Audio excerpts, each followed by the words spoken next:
Very good morning to all of you, my dear students. So this is the last topic of federalism of class 10th, that is decentralization in India. So actually, what do you mean by decentralization in India?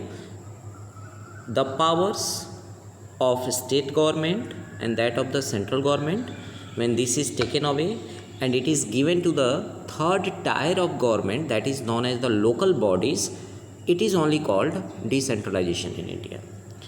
So we noted above the federal governments have two or more tiers of governments. Actually in India, before 1992, there was only two tiers of government, central government and that of the state government. And we have so far discussed the two tiers of government in our country, we have discussed already. But a vast country like India cannot be run through these two tiers. Actually India इतना बड़ा देश है ना कि सिर्फ दो जो tier of government है, सेंट्रल गवर्नमेंट और स्टेट गवर्नमेंट, इसके द्वारा ये कंट्रोल नहीं किया जा सकता है. Okay, so states in India are large as independent countries of Europe. India के स्टेट्स जो है ना एक्चुअली वो इतने बड़े हैं जितना यूरोप के देश बड़े हैं. ये एक आश्चर्यजनक बात है कि हमारे यहाँ के स्टेट भी यूरोप के बड़े बड़े कंट्रीज से क्या है, बड़े हैं. सो इन टर्म्स ऑफ पॉपुलेशन, जब हम पॉपुलेशन की बात करेंगे, Uttar Pradesh is bigger than रसिया. उत्तर प्रदेश रसिया से बड़ा है. Maharashtra is about as big as Germany. सिर्फ महाराष्ट्र जो है वह जर्मनी के बराबर बड़ा है. So many of these states are internally very diverse. So ये जो स्टेट्स है इनकी जो विविधता है इंटरनली, जो इनका एक तरह से स्ट्रक्चर है, कंस्ट्रक्शन है, वो काफ़ी ज़्यादा विविधता भरा है. और वहाँ पर पहुँचना सिर्फ और सिर्फ सेंट्रल और स्टेट गवर्नमेंट के वश की बात नहीं है students. So there is thus a need of power sharing within these states. इसीलिए इन स्टेट्स में पावर शेयरिंग की ज़रूरत पड़ी, क्योंकि जो मूलभूत आवश्यकताएं हैं, the basic needs of the people that must be fulfilled by the local bodies, क्योंकि वहाँ तक स्टेट गवर्नमेंट की पहुँच नहीं हो पाती थी हर व्यक्ति तक, या सेंट्रल गवर्नमेंट के जो उसके जो स्कीम्स थे वो वहाँ तक नहीं पहुँच पा रहे थे. So federal power sharing in India needs another tier of government below that the state governments. इसीलिए इस हमारे federal power sharing in India में एक नए टायर की आवश्यकता पड़ी. और वो टायर क्या कहा गया, जो स्टेट गवर्नमेंट के नीचे काम करेगा. और स्टेट गवर्नमेंट के नीचे कौन सा काम करेगा, लोकल बॉडीज़ या local government, you can say in other words.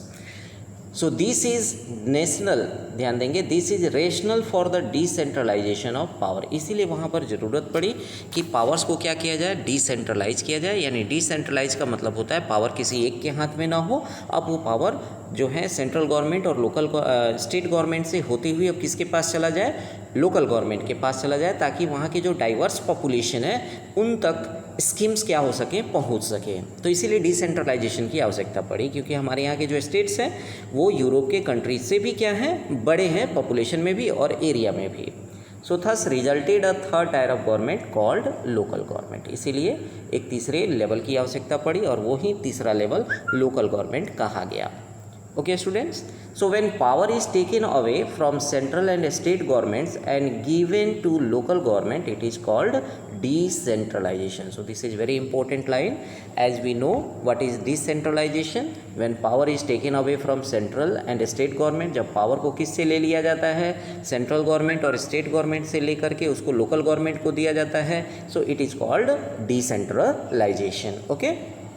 So the basic idea behind decentralization is that there are a large number of problems and issues which are best settled at the local level. So actually, as we already read, that our states have a diverse population, diverse language, diverse that is climate. So ऐसे state में वहाँ तक वहाँ के local bodies की जो समस्याएं हैं, जो इश्यूज़ हैं, वहाँ के लोकल बॉडी के द्वारा ही बेहतर ढंग से उसको सॉल्व किया जा सकता है. इसीलिए डिसेंट्रलाइजेशन की क्या पड़ी, आवश्यकता पड़ी. So people have better knowledge of problems in their localities. जो वहाँ के लोकल बॉडीज़ होंगे, जो वहाँ के लोकल लीडर्स होंगे, उनको ये अच्छी तरह से जानकारी होगी कि उनके जो मतलब स्टेट्स हैं या फिर जो उनके जो रीजन हैं, उनकी मुख्य समस्या क्या है और उसको दूर करने के लिए अच्छे कदम कौन से उठाए जा सकते हैं। So they also have better ideas और where to spend money and how to manage things more efficiently.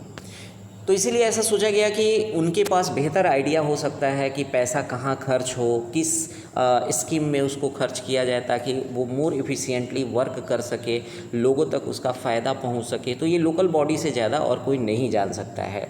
So beside at the local level, it is possible for the people to directly participate in decision making। हाँ, ये सबसे बड़ी बात है कि local bodies में अब क्या होगा कि अब जब थर्ड टायर की गवर्नमेंट बनेगी तो वहाँ पर जो डिसीजंस लिए जाएंगे, उन डिसीजंस में जो वहाँ के जो लोग होंगे वो डायरेक्टली क्या हो सकते हैं, इन्वॉल्व हो सकते हैं डिसीजन मेकिंग में।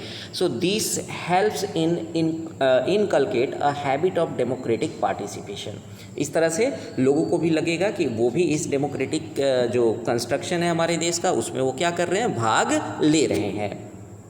सो local government is the best way to realise one more important principle of democracy, namely local self government. और इस तरह से लोकल गवर्नमेंट जो है एक सबसे बेहतर तरीका है इस बात को एहसास करने का कि वो भी डेमोक्रेसी के एक मुख्य उद्देश्य के रूप में, सेल्फ गवर्नमेंट के रूप में क्या कर रहे हैं, कार्य कर रहे हैं।